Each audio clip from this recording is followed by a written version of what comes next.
कमल के निशान पर बटन दबाएंगे।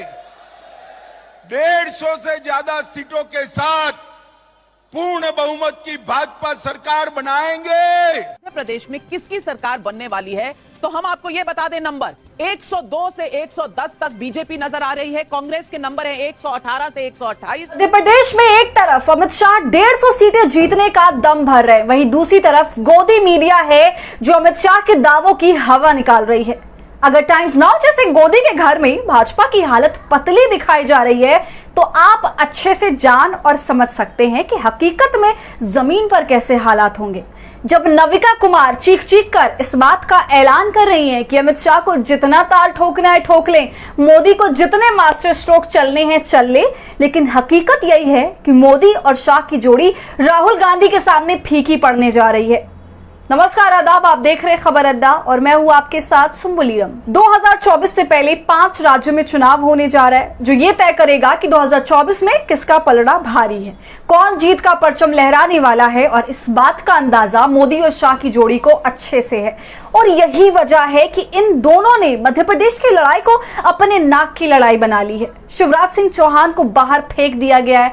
मध्य प्रदेश के चुनाव का कोई भी फैसला भोपाल में नहीं हो रहा है बल्कि दिल्ली में बैठकर मोदी और शाह कर रहे हैं। वो दोनों किसी भी दम पर मध्य प्रदेश का चुनाव जीतना चाहते हैं।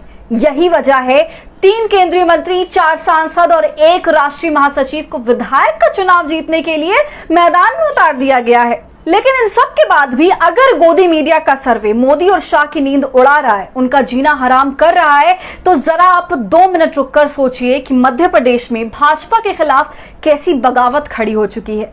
अमित शाह ने अभी हाल ही में मध्य प्रदेश में 150 सीटें जीतने का दम भरा था, लेकिन शाह के अहंकार पर बुलडोजर खुद गोदी मीडिया चला रही है। टाइम्स नाउ जो गोदी का एक बड़ा अड्डा है, उसकी एडिटर इन चीफ है नविका कुमार, जो उन 14 पत्रकारों में शामिल हैं जिसे इंडिया गठबंधन ने भाजपा का भोपू बताते हुए उसका बॉयकॉट कर दिया है। अगर वो नविका कुमार अपने सर्वे में ये दावा करे कि कांग्रेस मध्य प्रदेश में सरकार बनाने जा रही है तो आप अच्छे से समझ सकते हैं कि कैसे वहां की जनता भाजपा के जुमलों से ऊब चुकी है। टाइम्स नाउ के सर्वे में जहां भाजपा को 102 से 110 सीट आने का अनुमान लगाया जा रहा है, तो वहीं कांग्रेस को 118 से 128 सीटें मिलता दिखाया गया है। तो 230 सीटों वाली मध्य प्रदेश में सरकार बनाने के लिए 115 सीटों की जरूरत है और कांग्रेस को स्पष्ट बहुमत से ज्यादा 118 से 128 सीटें टाइम्स नाउ मतलब एक गोदी मीडिया दे रहा है। दरअसल ऐसी चालबाजी इस मीडिया ने कर्नाटक के चुनाव में भी किया था, क्योंकि इन्हें भाजपा द्वारा फेंकी गई हड्डियों का कर्ज भी तो उतारना है।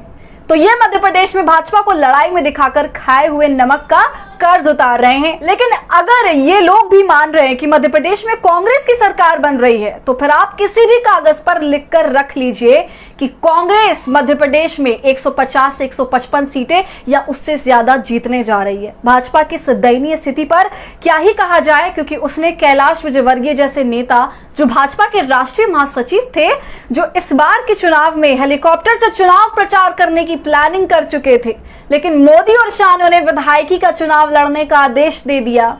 तो जो नेता से हेलीकॉप्टर से पूरा मध्य प्रदेश घूमना चाहते थे, भाजपा ने उन्हें बाइक से गली कूचे के चक्कर काटने पर मजबूर कर दिया है और उस सीट से उम्मीदवार बनाया है जहां मध्य प्रदेश में इतने सालों से सरकार होने के बाद भी भाजपा के लिए वो सीट जीतना महज सपना ही रह गया। ऐसे में जो हालात हैं वो साफ संकेत दे रहे हैं कि कैलाश विजयवर्गीय का राजनीतिक करियर अब समाप्त होने जा रहा है। मोदी कैबिनेट में कृषि मंत्री नरेंद्र सिंह तोमर को विधायक का चुनाव जीतने की जिम्मेदारी दे दी गई है। सिंधिया जो मुख्यमंत्री बनने का सपना देख रहे थे, वो अभी विधायकी के चुनाव से भाग रहे हैं, क्योंकि उन्हें भी पता है कि जनता के बीच भाजपा के लिए जबरदस्त गुस्सा है, तो ऐसे में उनकी जमानत जब्त हो सकती है। तो सिंधिया चुनाव लड़ने से भाग रहे हैं और इन सब बातों को देखकर आप मध्य प्रदेश के हालात का बखूबी अंदाजा लगा सकते हैं। तो वहीं एक तरफ अमित शाह का 150 सीटें जीतने का दावा, तो दूसरी तरफ गोदी मीडिया के सर्वे में भाजपा की हार। दोनों को आप कैसे देखते हैं हमें कमेंट कर जरूर बताएं। और हमारी फ्री जर्नलिज्म को आपके सपोर्ट की जरूरत है, वो तभी होगा जब आप जितना ज्यादा यूट्यूब पर ज्वाइन का बटन इस्तेमाल कर हमारे मेंबर बनेंगे और इससे हमारी हौसला अफजाई करेंगे। साथ ही अगर अब तक आपने हमारे चैनल खबर अड्डा को यूट्यूब पर सब्सक्राइब नहीं किया है तो इसे अभी कर लीजिए।